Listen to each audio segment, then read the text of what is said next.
As the owl's cry echoed into the dark pines, we find a single individual gazing into a roaring campfire.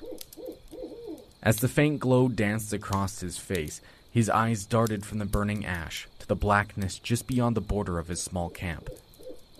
Strictly raised on the sacred rites and rituals passed down to him by his grandmother, the lonely man stood in a willful silence as he waited for his guest to arrive. He dreaded this part of the night, but knew it was necessary to get what he wanted, what he needed. Past the trunks of the towering canopy of trees, a soft pale light began to emerge from the darkness. A shape, or rather, a figure of a large, dreadful warrior, walked slowly towards the young chief. Death in his wide eyes, a massive smile across his face, and blood dripping from his chin. It was time for another lesson. I am your host, Jordan Hopkins, and you're listening to the Moonlight Lore podcast.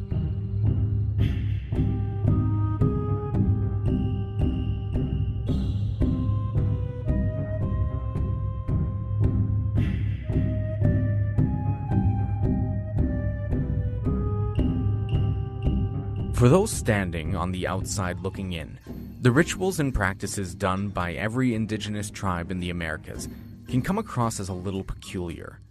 But for those conducting their traditions, these ceremonies have been normalized, passed down from each generation to the next over countless years of trial and error. This is as true as it was for the Spaniards when they came into contact with the ancient Mayan civilization in the early 1500s, as it would be for those early explorers who found themselves immersed in the collective Cowichan culture when they had first arrived on the shores of Vancouver Island. Of course, when the first explorers and settlers arrived on the westernmost piece of Canadian land, the title of Cowichan was not the name of the people living in the valley, but rather was a way to collectively describe 7 original villages. Sadly, as time went on, their story turned out like many First Nation tribes in Canada, and will forever be known as a dark chapter in the country's history. For thousands of years, the collective Cowichan people practiced, governed, and managed their personal affairs long before the first Huinitzum, or white person, made first contact. At first, it was beneficial for both groups, both now able to trade for a much-needed merchandise the other had. But very quickly, it took a drastic turn for the indigenous population. The white people, along with their products, brought diseases, smallpox and measles being the most deadly. A man by the name of Governor Douglas also eventually appeared, promising payment in exchange for Cowichan land. These settlers saw the potential and wealth the valley offered and were eager to acquire as much of it as possible. Of course, after making the deal, with the threat of guns, bullets, and violence, Governor Douglas went back on his promise and declared the land they had settled on was rightfully theirs, and they did not need to pay for it. As more and more white settlers appeared and took more land, they declared the territory theirs and set up reserves for the indigenous population to live in. But with those reserves also came Catholic schools, and all Cowichan children were subjected to the harsh abuse and forced assimilation into a culture that was not their own. To this day, Governor Douglas's promise has gone unfulfilled, and during this time, the Cowichan culture was faced with near extinction, with 90% of their population disappearing over the years. Thankfully, the Cowichan people are now given the respect they rightfully deserve, along with becoming the largest First Nation band in all of British Columbia. Although their recent history is regrettably similar to that of so many other groups across North America, they do have one piece of history that stands as being unique. During the colonization period of the island back in the early 1800s, there was a single man who was feared predominantly by everyone, aside by those who he fought for. His name was Tzouhalem, and he was born during a time of constant war. Most believe his real birth date was sometime before the 1820s, but that fact has since been long lost to history. What we do know is that he was raised by the violence that occurred throughout his early life. At this time in history, it was common for several tribes in the Pacific Northwest to travel up and down the western coasts of Canada and the United States in war parties, raiding the camps of those who were unfortunate enough to catch the eyes of these warmongers. It was also very common for these war parties to capture women and children to bring back to their camps as spoils of war, as well as some men who they believed could serve well as slaves for their tribe. And it was when Tzouhalem was a young boy was when his camp was attacked by the vicious warriors of one of these raiding parties. At the time of the attack, he had been out in the woods with his grandmother, a wise old woman who was known far and wide as being a great mystic, a person who has gained an insight into the mysteries transcending ordinary human knowledge by deep communication with a chosen spiritual entity. The two of them were in the woods gathering food and supplies for an upcoming ritual the old woman was planning, when they heard the distant cries of a battle emanating through the damp forest, coming from the direction of their village. Tzouhalem was old enough to know what was going on and wished to return to help save his family, but his grandmother knew better. By the time the two of them would return, either the invading party would have come out victorious and their appearance would offer them the same fate as their village, or their village was able to successfully defend themselves and they wouldn't be able to offer much help after the fact aside from administer some herbal remedies for the injuries. It was nothing but a dangerous gamble, and the old woman knew it would be better for them if they stayed hidden. Tzouhalem thought differently though. He had a spirit of a fighter in him. He wanted to defend his village and his family from the onslaught he was hearing echo through the green canopy, but he also respected and was mindful of the words of his grandmother. He had been her student for years and knew when she spoke with such sternness that it was best to follow her instructions, despite it being excruciatingly painful to bear hearing the cries of those he loved as they were slaughtered off in the distance.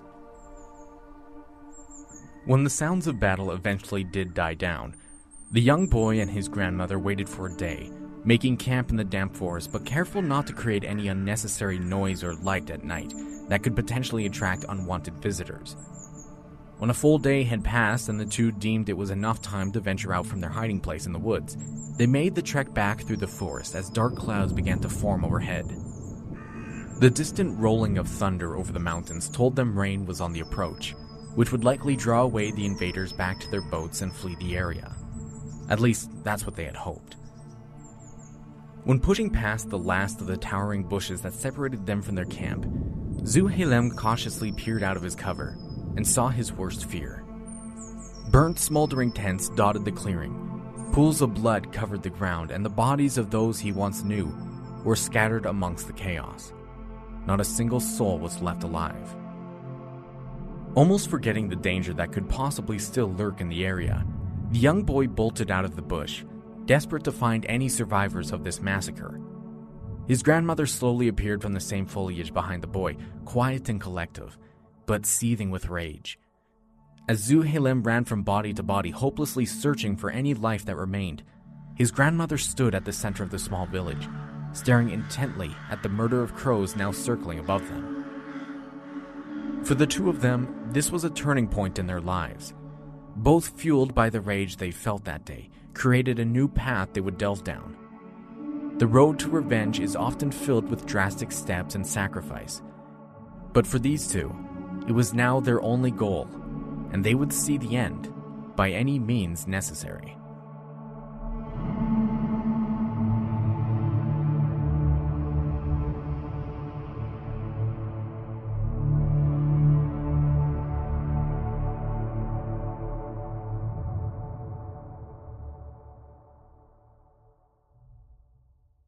Years would pass by while Tzouhalem trained.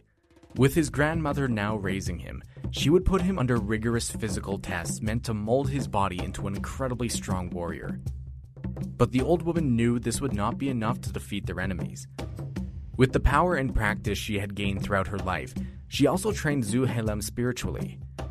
If he was going to become the greatest warrior the area had ever known, he needed another kind of power that would accompany his physical strength and skills. So she trained him in the mystic arts, taught him how to commune with the spirits of the world surrounding them, a talent very few possessed and were able to make proper use of. As the months passed by, while the two were training one day in the remains of their old village, a noise caught the two of them off guard. There weren't many who knew the location of this now forgotten community, so when a lone figure emerged from the bushes with a tired, defeated look on their face, they were immediately surprised. However, their concern quickly dwindled when they realized who they were staring at, because it was a man who the two of them recognized. The tired and beaten old man attempted to walk towards the pair, but collapsed to the ground, his legs finally giving out after weeks of traveling through the wilderness. Tzouhalem quickly rushed to the man who was once his neighbor and friend to his mother, and carried him closer to the center of the old village, placing him next to the fire while his grandmother tended to his cuts and bruises. The two would go on to care for the man, nursing him back to health and broaching the difficult subject that was the past. The two had fully believed everyone from the village had been killed that day, but proof of their community's resilience was now lying at their feet. When questioned, the man told the two hovering above him that many of them had been killed, but there were some who had been taken as prisoners and slaves as well.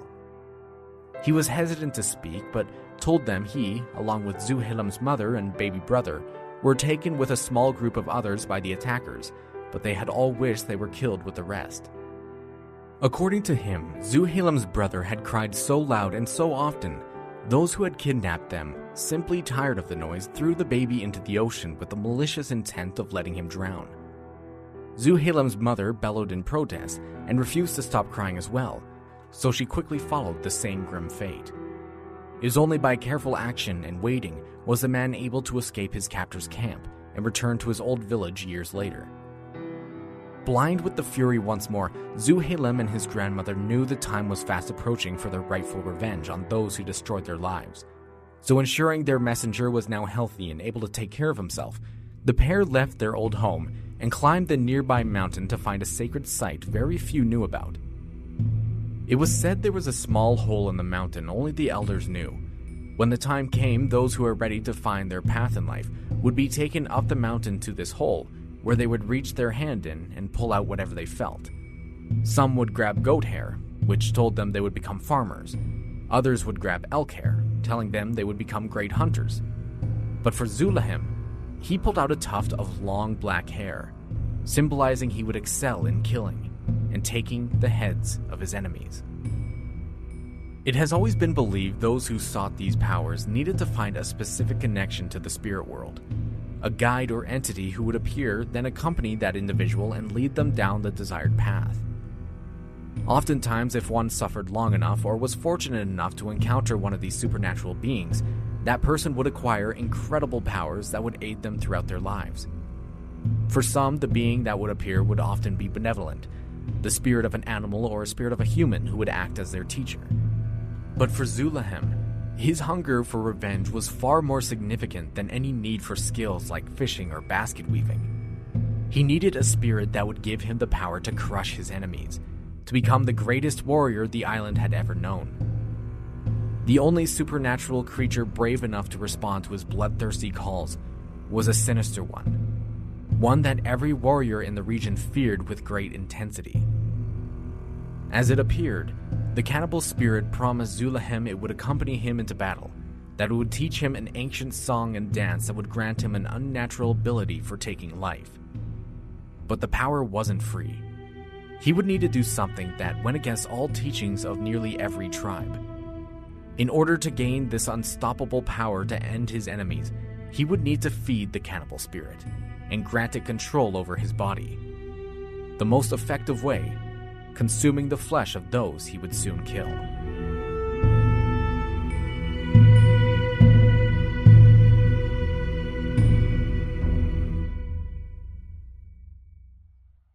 There were very few who subjected themselves to the horrific practice of cannibalism. Many First Nations culture in North America frowned upon such an act, the legend of the Wendigo being one of the main deterrents against such a crime.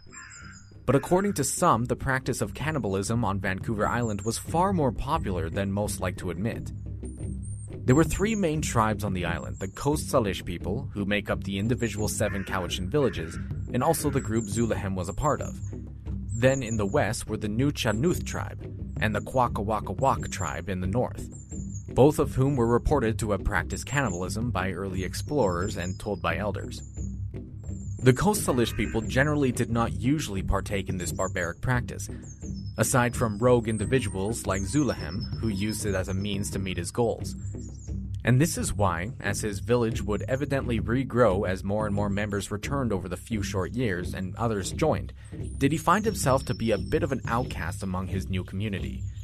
And once word had eventually gotten out that he had become possessed by a cannibal spirit, he was quickly exiled from the village to live in the wilderness alone. But he wouldn't go as most had wanted.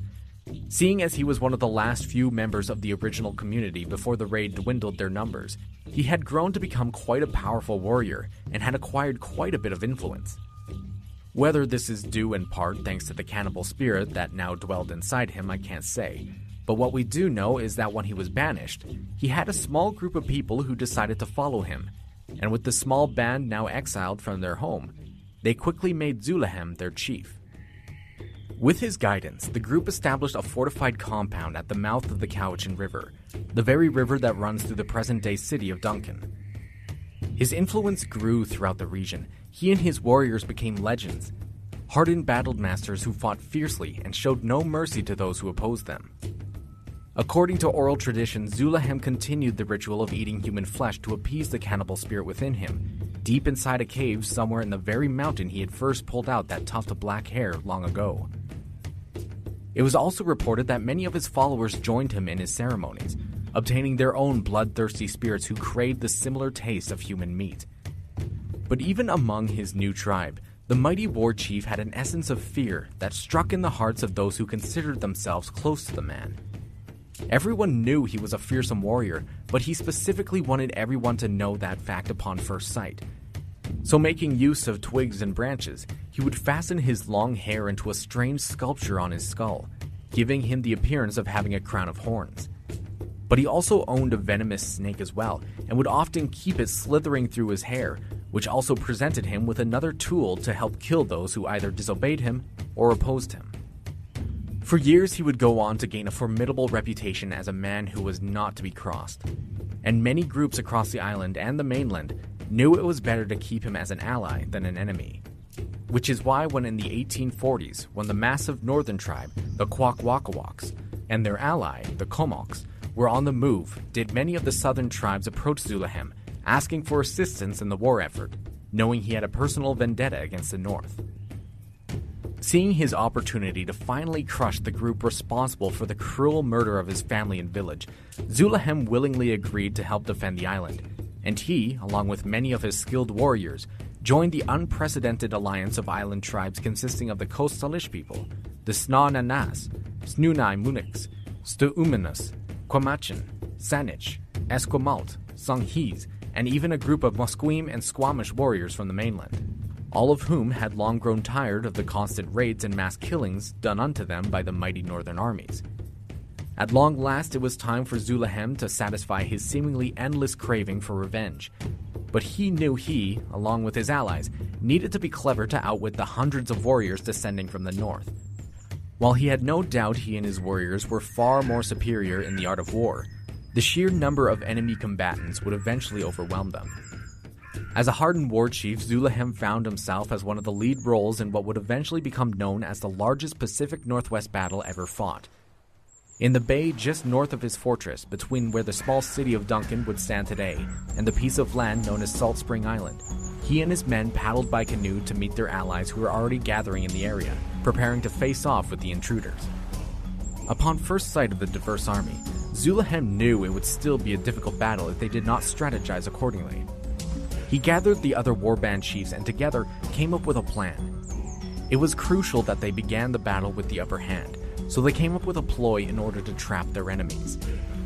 When the first sighting of the massive armada of canoes appeared off on the horizon, the defending army broke off into two separate groups, one taking cover near Salt Spring Island, while the other broke off back towards Vancouver Island, all while one lone canoe was left behind in the bay, paddling towards the enemy fleet. In this solitary boat were two men, disguised in women's clothing.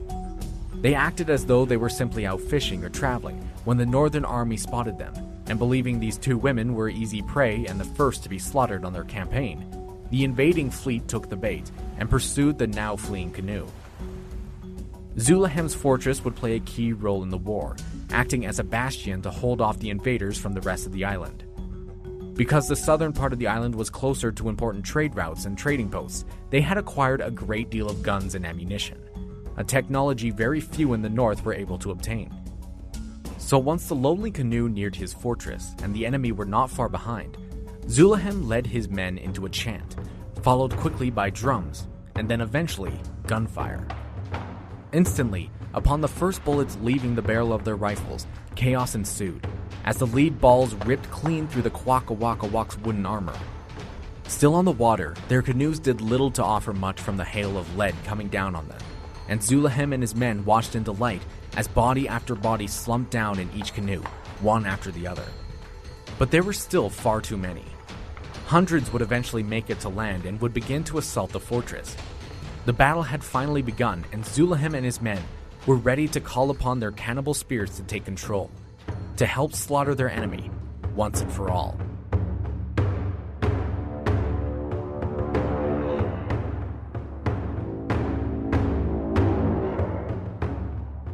The bellowing cry of a war horn echoed through the air, across the water, and into the ears of the second group of fighters waiting for their turn to spill blood.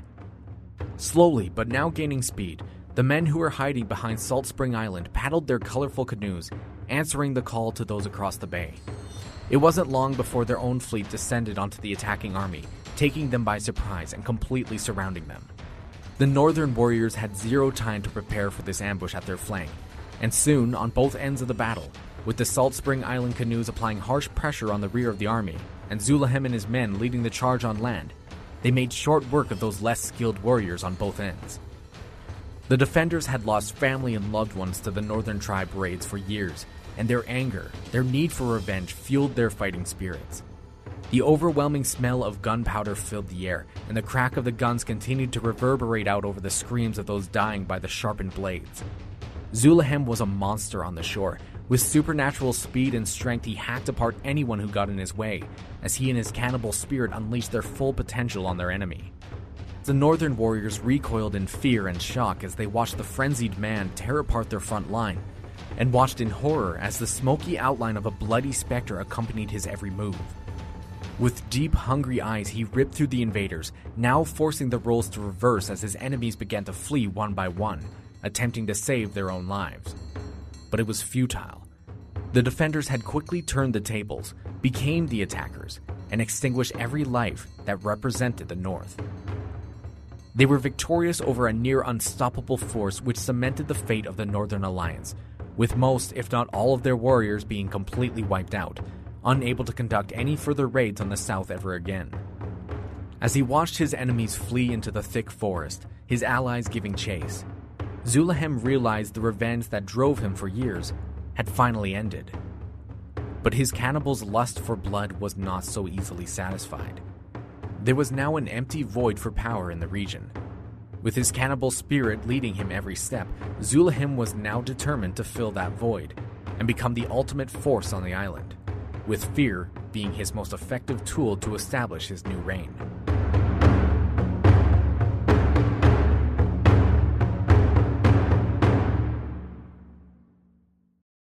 Three years after the battle with the North, Tzouhalem found himself thrust into the center of another major island event.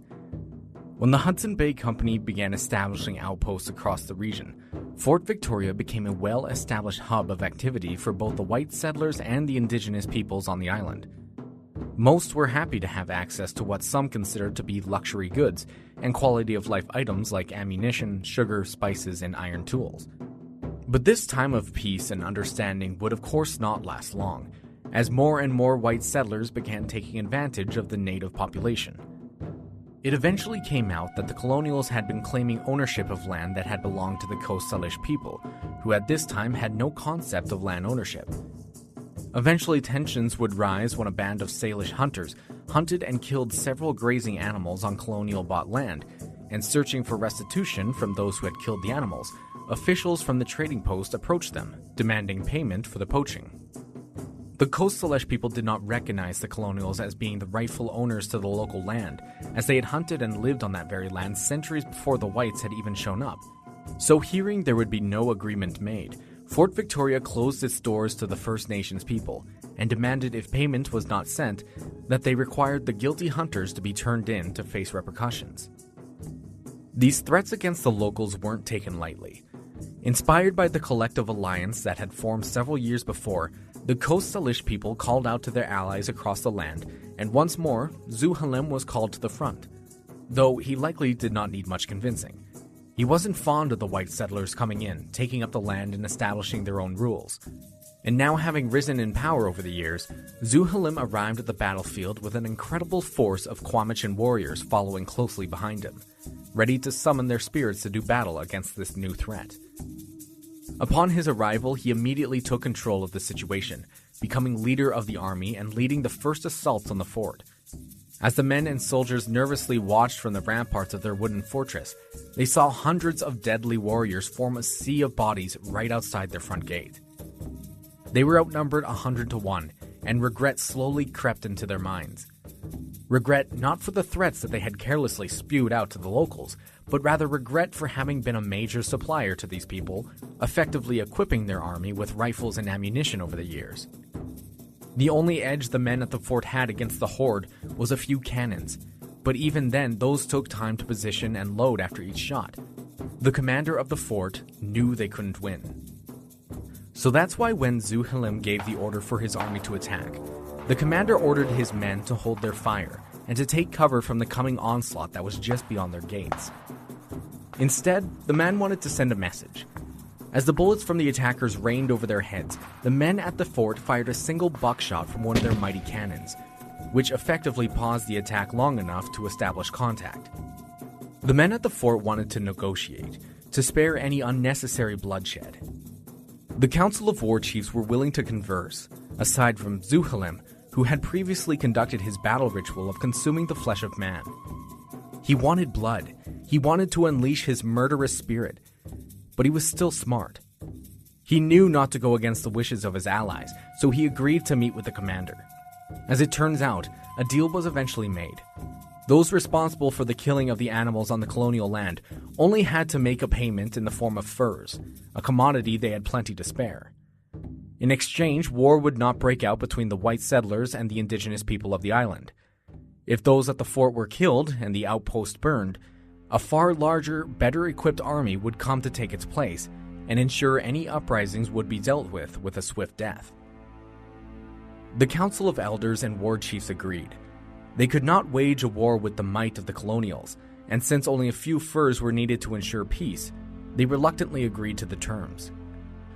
To say Tzouhalem was disappointed in this outcome would have been a colossal understatement. The innocent boy he once was, whose only purpose in life was the pursuit of justice for the slaughter of his family and home, had grown into a man fully consumed by his violent cannibal spirit. Over the years, it had changed him, molded him into a perfect killing machine who craved bloodshed and the delectable sweet taste of human meat. Frustration only followed the conclusion of the 2-day fight at Fort Victoria, and he needed a release. Perhaps it was his hungry spirit who forced him to do it, or maybe he had just grown in power so much that he knew no one could stand against him. But the attack on the fort seemed to be a turning point for the man. Now he became violent to those around him, striking fear into his followers and family. Reportedly, legends tell that Zulem became unstoppable in his quest for blood. The cannibal spirit had fully consumed the man everyone once knew and admired. It became a dark chapter for those living under his reign. Now unable to find battle in an era of peace, he began killing those closest to him. He would challenge his own warriors to duel him, and when they would eventually lose the fight, instead of showing mercy like he would have done in the past, Zulem refused to allow the losing party a chance to live, claiming they were weak and needing to be culled. Those who were not warriors and had no skill in fighting weren't good enough sport for the man either, and so those who displeased or disobeyed or even threatened him would be taken up the mountain, the same one he had ventured up with his grandmother all those years ago, where he would forcibly throw them off the steepest ledge, watching in glee as they smashed against the sharp rocks below. His family weren't immune to the wrath of his temper either. Members of his family were often thrown from the cliff or murdered by his own hands, only for their dead bodies to be feasted upon later. This torment he dealt out on those closest to him created a situation reminiscent of his past. Eventually, his standing with his tribe deteriorated beyond repair, and the cannibal war chief was once again banished from his home by his very own people. So as he so often did, he journeyed into the mountain towering above his fortress, and brought along several of his wives to live with him in a small cave hidden away from the rest of the world. Just as mysterious of a character as he was in life, a shroud of mystery surrounded his death as well. No one truly knows for certain how the man died, but there are many who believe that while in the pursuit for another wife, Tzouhalem ventured down his mountain to the nearby Moonlight Island to meet with a beautiful young woman named Maria. As he approached the village, everyone ran in fear as he began dancing and chanting in a terrifying manner in an attempt to entrance the young girl, but she managed to evade his advances and ran inside her home. As he pursued her, he broke through her front door, intending to steal her away from the village, and as he found her hiding place, grabbing her arm to pull her out from it, she screamed for help, and a young man by the name of Tzouhalem came to her rescue. He brandished a large axe, ready to defend the girl, and with one fell swoop, hacked the old chief's head clean off his shoulders, effectively ending the reign of terror he casted over the western coast. It was then suggested that the Moonlight people had returned the head of Tzouhalem to his old tribe, as a way to tell them he had finally fallen in battle. But it was likely the case that they had rather sent his body instead and kept his head. They then would have conducted rituals on it, in an attempt to ensure the man would never be able to rise from the dead. Perhaps they were successful in their attempts to officially end the Cannibal's chief's influence over the island. But it's a disturbing thought to believe.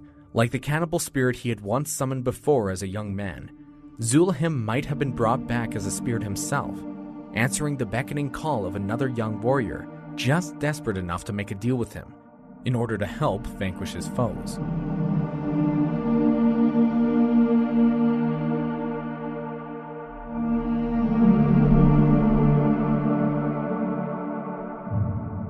The legend of Tzouhalem and his cannibal spirit is one that still strikes fear into those who hear it even today.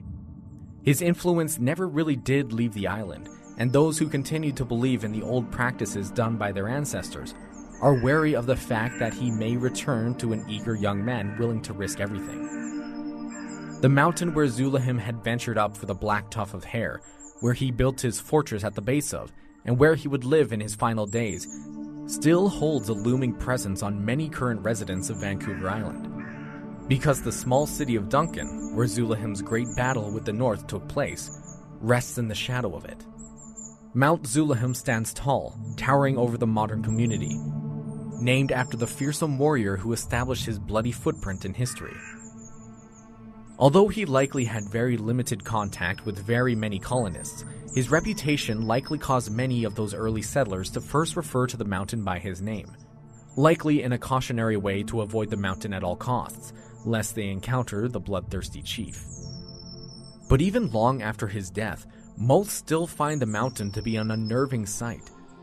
Citizens of Duncan, or those who travel to walk the mountain paths, often claim to see the spectral figures of an old First Nations chief watching them with a murderous gaze.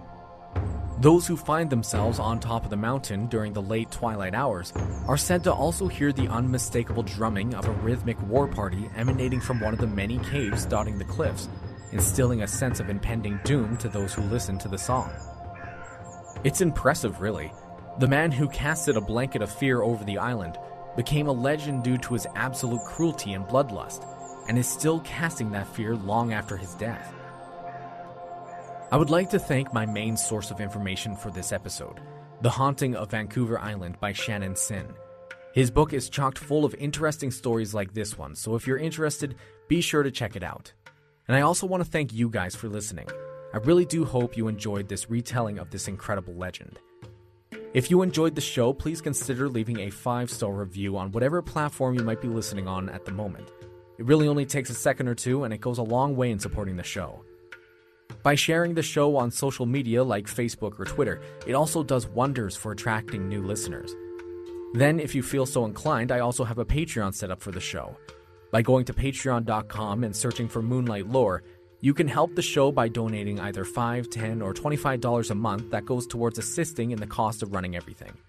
Of course, in exchange for your patronage, I release monthly bonus episodes for you guys there, just in case you enjoyed the show that much and wanted to get a little bit more content.